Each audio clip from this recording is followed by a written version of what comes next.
If you bought Morrisons Maple and Bacon Crisps recently, stop before you open that bag. There's a serious mix-up you need to know about. Morrisons has just issued a recall on its maple and bacon back of the net crisps. And this isn't your usual wrong date on the label recall. Some packs were filled with a completely different product, one that contains milk, and that's not listed anywhere on the packaging. Let's break down what happened, why this type of recall is treated so seriously, and what you need to check. Here's the core issue. Some bags labeled as maple and bacon flavor crisps were accidentally packed with a different product entirely, one that contains milk as an ingredient. If you have a milk allergy, or you're buying for someone who does, that's a serious problem because the label gives you zero warning. This is what's called an allergen mislabeling recall. Reporter Susan Campbell joins us now with the details of several recalls, including some packaged foods that may be dangerous for people with milk allergies. And it's actually one of the more dangerous types of recalls out there, more dangerous in some ways than a contamination issue. With something like salmonella or listeria, you at least know the product itself is the problem. With an allergen mislabeling error, this is the part people underestimate. Regular quality recall is a safety issue, but it's usually one that affects everyone who buys the product equally.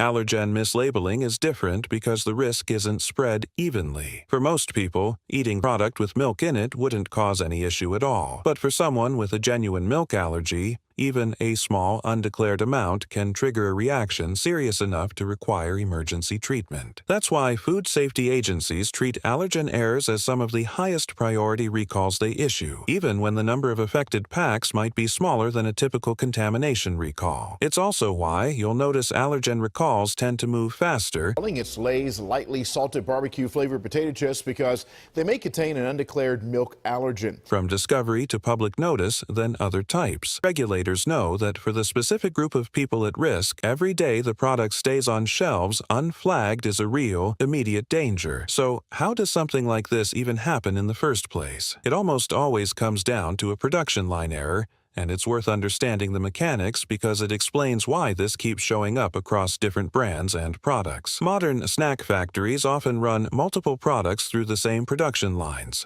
sometimes in the same shift, just with different recipes and packaging loaded in sequence. If a batch of packaging material gets mixed up, or if a filling line isn't fully cleared and cleaned between product runs, you can end up with the wrong filling going into the wrong bag. At the speed these lines run, a single misload can affect thousands of packs before anyone catches it, especially if it isn't caught until a customer complaint or an internal audit flags it. This is exactly why traceability matters so much in food manufacturing. Once a company identifies the issue, they need to be able to pull up exactly which batch codes, which production dates, and which distribution routes were affected, so the recall can be specific, rather than pulling every version of the product off shelves nationwide.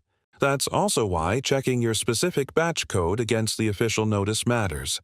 Not every pack of a recalled product is necessarily affected, but you can't tell just by looking at it. If you've bought Morrisons Maple and Bacon back of the net crisps recently, here's exactly what to do. First, check the batch code and best before date on your pack against the official recall notice. Don't rely on memory here, the packaging details matter. Second, if it matches, don't eat it, even if you personally don't have a milk allergy. The reason that matters is you don't want to be the one handing a bag of crisps to a friend, a co-worker, or a family member without knowing there's an undeclared allergen inside. Third, return it to any Morrisons store for a full refund. Most allergen recalls like this don't require a receipt, but always check the specific instructions on the official notice since policies can vary slightly by retailer. And if you or someone in your household manages a food allergy, this is a good moment to build a small habit. Check the FSA's allergy alerts page every week or two, not just when a story like this makes the news. Allergen recalls specifically get their own dedicated alert category because they're treated as more time-sensitive than general recalls. If this feels like something you've heard before,